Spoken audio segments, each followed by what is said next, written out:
Beaucoup de séries américaines, beaucoup de séries britanniques. Et j'ai découvert qu'il y avait beaucoup de liens avec des séries australiennes parce qu'elles partagent les mêmes auteurs, les mêmes artisans finalement, hein, les mêmes scénaristes, les mêmes réalisateurs, les mêmes acteurs parfois. Et donc tout ça, ça nous fait un corpus grand dans lequel j'avais envie de plonger et de remonter le temps en fait avec lui, avec ce corpus-là. La télévision a toujours bien aimé explorer le passé. Et donc explorer le passé avec les séries qui elles-mêmes y font des allers-retours, c'est amusant.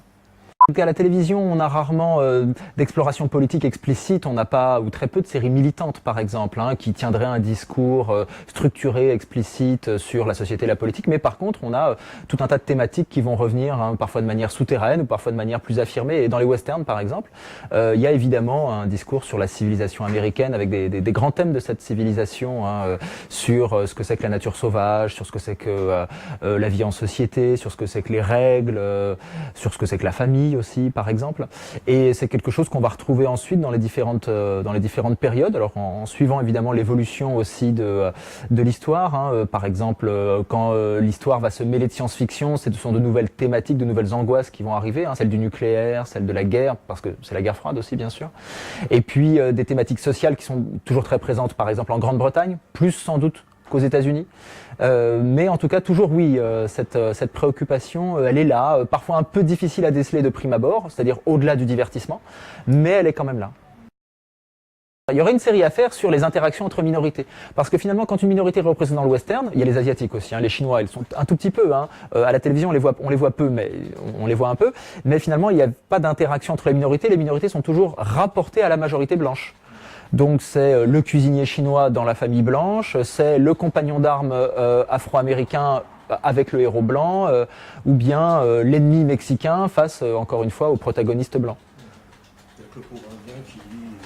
Et alors oui, qui a parfois le rôle traditionnel du sidekick, hein, dans The Lone Ranger, qui est vraiment la grande série de western pour les jeunes des années 50. On a donc ce personnage de Tonto, le fidèle indien, à la fois inférieur mais indispensable.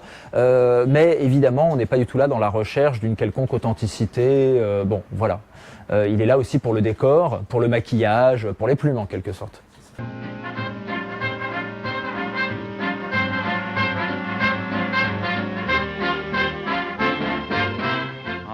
C'est vrai qu'on est souvent tenté de rapprocher le comics et la série télé, c'est populaire, ça s'adresse aux jeunes, et puis il y a la périodicité. En réalité, les vrais ancêtres de la télévision, hein, c'est vraiment le théâtre pour un certain nombre de choses à cause des limitations de budget, de studio, de décor, et puis la radio. Surtout, et puis la littérature populaire, mais la littérature populaire en feuilleton, hein, le feuilleton littéraire tel qu'il a existé dans tous les pays, y compris la France, mais qui s'est beaucoup développé au Royaume-Uni et aux États-Unis à la fin du 19e et au début du 20e siècle. Et c'est vraiment là qu'il faut trouver les origines. Et puis dans le cinéma de série B, hein, dans le serial, qui évidemment reprend aussi les codes d'une histoire à suivre, et puis souvent qui s'inspire de la littérature de genre, films de science-fiction, films de martiens, films de jungle, etc. Ça c'est des choses, films de western déjà, ça c'est des choses qui vont beaucoup influencer la télé. D'ailleurs, parfois les mêmes personnages passent de l'un à l'autre, d'un média à l'autre, avec succès ou moins de succès, mais on a souvent ce type de parcours. Bon, il y a des contraintes propres à la télévision, et notamment à la télévision commerciale, le découpage qui doit être encore plus strict, hein. La télévision américaine, elle est morcelée à cause des écrans publicitaires, et donc quand on écrit pour la télévision, on écrit en actes, comme au théâtre, mais de manière extrêmement stricte, à la seconde près quasiment, hein. Donc il y a une formule qui est quand même très contraignante de ce point de vue-là, et qui ensuite, évidemment, du point de vue de la narration, guide considérablement le travail des scénaristes. En plus, on est dans une logique de production industrielle, où il ne s'agit pas d'avoir une idée de temps en temps, mais de fournir du matériau de manière régulière. Pendant longtemps, alors c'est moins vrai pour les Britanniques, mais pendant longtemps, les Américains faisaient 25, parfois 30 épisodes par an, donc évidemment, ça se fait à la chaîne, hein, concrètement. Ça suppose aussi un travail du coup très collectif. C'est quelque chose qui ne peut pas être individuel. De ce point de vue-là, c'est un point commun évidemment avec le cinéma, mais avec une part laissée à la création artistique, entre guillemets, qui est très encadré du coup, très encadré. C'est-à-dire qu'il y a effectivement, à la fiction britannique, bon, il y a toujours cette part très grande de l'adaptation d'œuvres littéraires, qui est quand même un peu le gros de la fiction de qualité, et notamment de la fiction historique. Et donc, ils ont un réservoir dans lequel ils puisent énormément, voilà, qui est celui de Dickens, qui est Walter Scott, qui est, bon, et de quantité d'auteurs, bon, essentiellement du 18e et du 19e siècle. On a vu encore, bon, voilà, dans les années 90, le succès énorme des adaptations de Jane Austen, par exemple, bon, qui ont vraiment redonné vie à la fiction historique.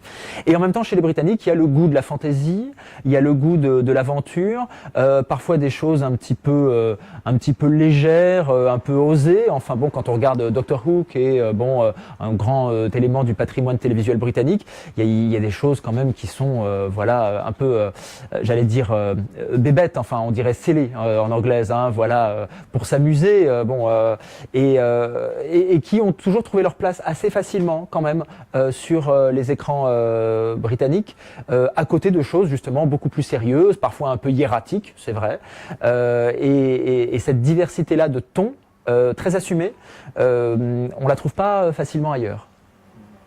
Non, la culture, on pourrait dire d'entreprise, des patrons de chaînes, de production britanniques, a toujours été de toute manière tournée davantage vers l'innovation. Ça, c'est certain.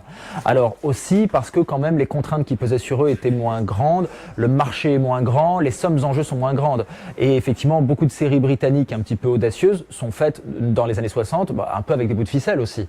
Donc finalement, ce qu'on met en jeu est moins grand, et en cas d'échec, la perte est moins lourde. Bon, donc il faut aussi tenir compte de ça, bien sûr. Après, évidemment, il y a une sensibilité britannique, je le disais, qui sans doute, voilà, s'autorise davantage ces décalages qui seraient, il y a en plus de ça, c'est sûr, une sensibilité britannique qui est davantage tournée vers le décalage. Bon, voilà, la carrière que les Monty Python ont fait à la télé britannique avant de le faire au cinéma, sans doute qu'elle n'aurait pas été possible ailleurs, par exemple.